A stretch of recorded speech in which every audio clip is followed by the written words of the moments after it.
సఫిలగూడ కట్టమైసమ్మ ఆలయాన్ని ఎంపీ ఈటల రాజేందర్ సందర్శించారు. ఆలయం ముందు ఒక ముస్లిం యువకుడు మల విసర్జన చేసిన ఘటనపైన ఎంపీ ఈటల రాజేందర్ ఆరా తీశారు. దేశంలో అల్లర్లు సృష్టించి మత సామరస్యాన్ని దెబ్బతీయాలనే కుట్రతోనే హిందూ ఆలయాలపైన దాడులు జరుగుతున్నాయని ఈటలు విమర్శించారు.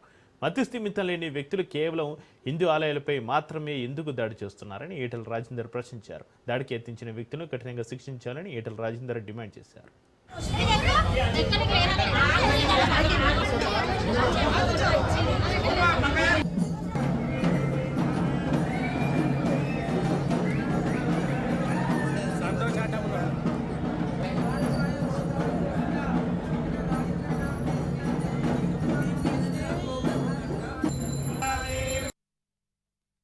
దేశంలో అశాంతి లేపాలని, కలిసిమెలిసి ఉండే ప్రజల మధ్య వైషమ్యాలు సృష్టించాలని, డీస్టెబిలైజ్ చేయాలని చెప్పి ఏ మూర్ఖపు ఆలోచనతో పనిగట్టుకొని పగడబందీగా కావాలని ఆలయాల మీద దాడులు జరుగుతాయి. అంతకుముందు పదుల సంఖ్యలో హిందూ దేవాలయాల మీద దాడులు జరిగినప్పుడల్లా వీళ్ళు చెప్తున్న మాట ఏంటంటే మతి స్థిమితం కోల్పోయిన వాళ్ళు తెలియక చేస్తున్నారు, వాళ్ళు ఈ ప్రాంతం వాళ్ళు కాదని అయితే పోలీసులు బుకాయించే ప్రయత్నం చేస్తున్నారో, ఇదేదో మతి స్థిమితం ఉన్నవాడో పరాయి ప్రాంతం వాడు చేస్తున్నది కాదు. ఇక్కడి వాళ్ళ సహకారంతో పగడబందీగా ప్లాన్ ప్రకారంగా కొంతమంది రెచ్చగొట్టడం వల్ల చేస్తున్నటువంటి చర్యలు ఇవి. ఇవాళ ఈ దేశంలో ఉన్న హిందువుల మనోభావాలని దెబ్బతీస్తున్నారు, వాళ్ళ విశ్వాసాల మీద గుద్దే ప్రయత్నం చేస్తున్నారు. ఇది మంచిది కాదు అని చెప్పి చాలాసార్లు మేము హెచ్చరించాం.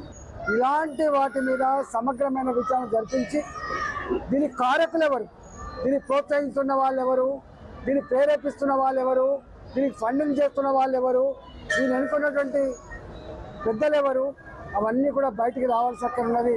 ఇప్పటికే చాలాసార్లు హెచ్చరించినాం. మీరు మరీ హిందువుల గుండెల మీద గుర్తుగా ఉన్నారు. ఇది మంచి సాంప్రదాయం కాదు, మంచి పద్ధతి కాదు. రేపు జరిగే పరిణామాలకు మీరే బాధ్యత వహించవలసి ఉంటుందని చెప్పి గతంలో హెచ్చరించడం, మళ్ళీ కూడా హెచ్చరిస్తూ ఉన్నాం.